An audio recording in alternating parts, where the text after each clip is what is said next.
Horror in the early noughties was complicated. Not that it wasn't successful, far from it. Movie franchises like the Saw films dominated to the point of being regarded as a Halloween tradition. But it wasn't all torture porn and scary movie sequels, thank God, as there were quite a few hidden gems buried amongst the schlock. While many of them have long since been exhumed and appreciated fully by the public, or managed to eke out a kind of success upon release, many were left to the wayside. So with that in mind, I'm Ellie for What Culture, and here are 10 forgotten horror movies from the early 2000s. Number 10, Elvira's Haunted Hills. The first horror host to be syndicated nationally, Elvira, the Mistress of the Dark, has earned her spot in the halls of horror royalty. Naturally, such an iconic character has had a few forays into film, most famously with Elvira, Mistress of the Dark in 1988. The film was practically destined for cult status, as was its sequel in 2001, Elvira's Haunted Hills. Upon its release, critics tore the movie apart for just not making most of them laugh, frankly. But Haunted Hills is a wonderfully cheesy good time, just like the previous Elvira film. Cassandra Peterson's Elvira has always been one of the most amusingly magnetic presences in horror history, and that doesn't change in Haunted Hills. The humour, for the most part, has aged shockingly well, and while a few gags could be more tightly written, it's a solid 6 out of 10 horror comedy. If you love The Mistress of the Dark, and really, who doesn't, Haunted Hills is right up your dark, decrepit alley.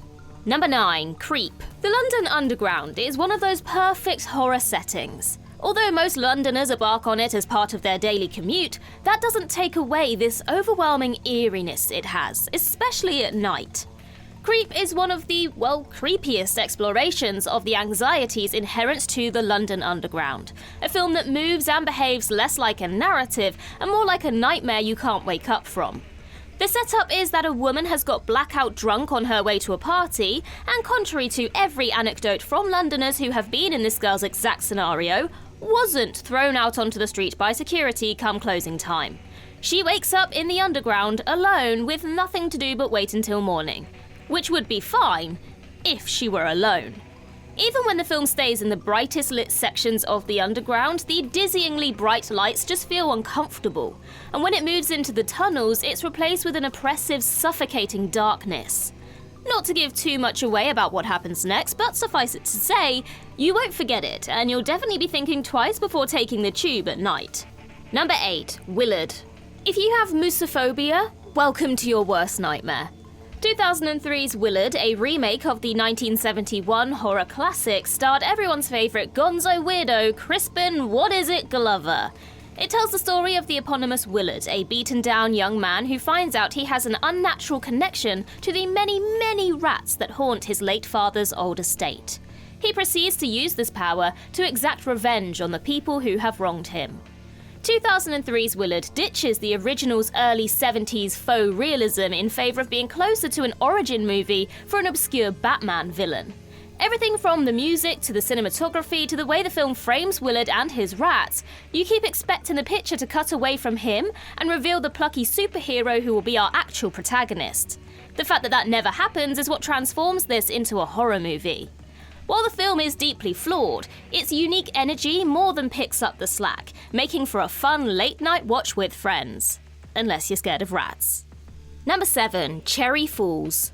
Slasher flicks were a different breed in the wake of Wes Craven's Scream, constantly fighting to attain the same level of self-aware scares that the 90s classic achieved and made look so effortless.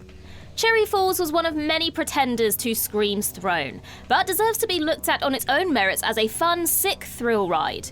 The story centres around a small town that's being terrorised by a serial killer who, in a twist on the usual slasher targets, only goes after virgins. Brittany Murphy stars as Jodie Markin, the daughter of the town's sheriff, determined to find the truth behind the murders. As the body count climbs higher, Jodie uncovers the dark secret of her family and their connection to the killer. As Scream clones go, Cherry Falls has the leg up of actually understanding that the fun of Scream was how it subverted slasher tropes, instead of just inserting snarky teenage leads in a story that otherwise plays the hits.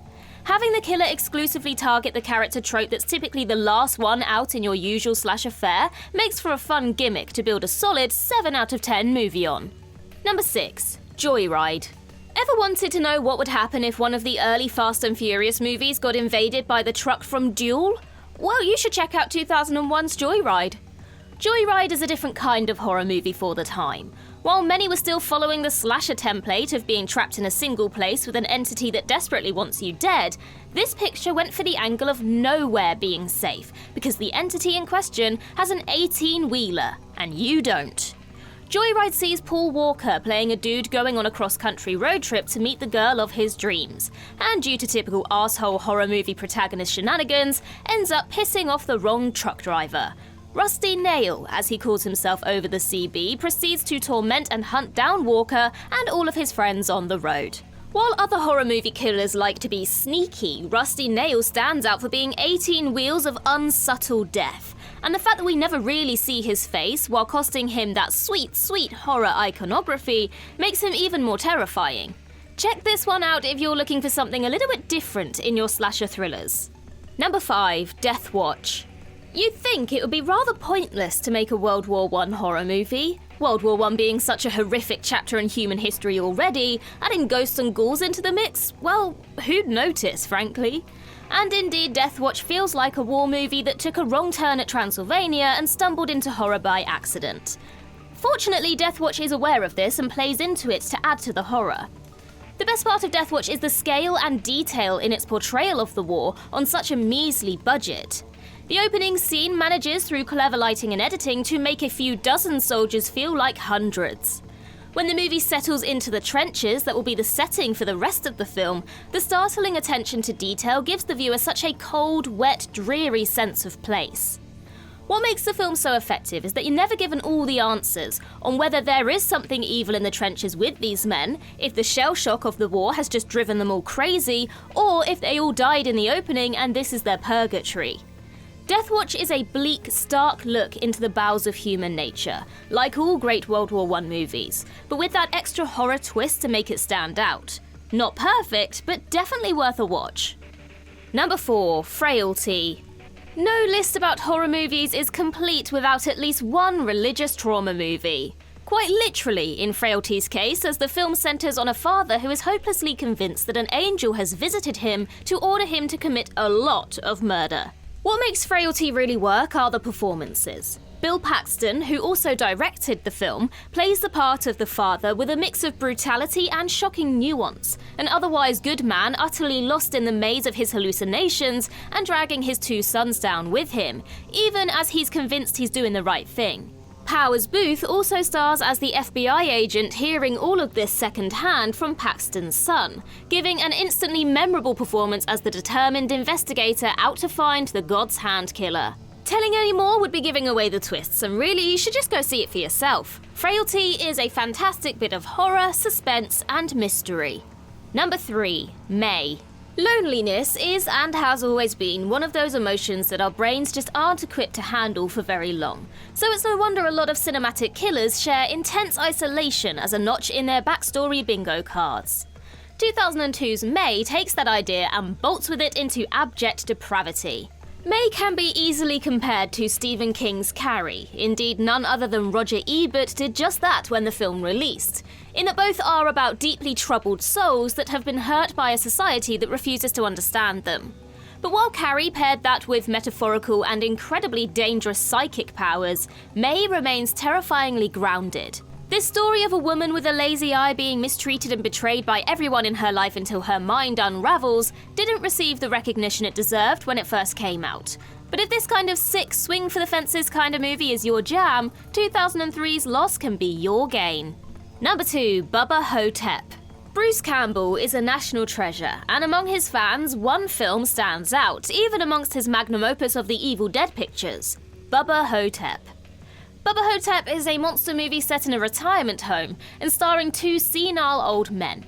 One is convinced he's Elvis, the other is convinced he's JFK. Whether they are or not is left vague as part of the joke, as these 2 have to defend their retirement home and the people who live there from the eponymous Bubba Ho-tep, an Egyptian mummy bent on killing them all. Bubba Ho-tep is one of the funniest horror comedies out there, which makes the fact that it went underseen and underappreciated upon release a travesty. Bruce Campbell plays Elvis with just the perfect amount of comedy and nuance, keeping the tragedy of the character alive while also maintaining the hilarity of the King of Rock now being a senile old codger.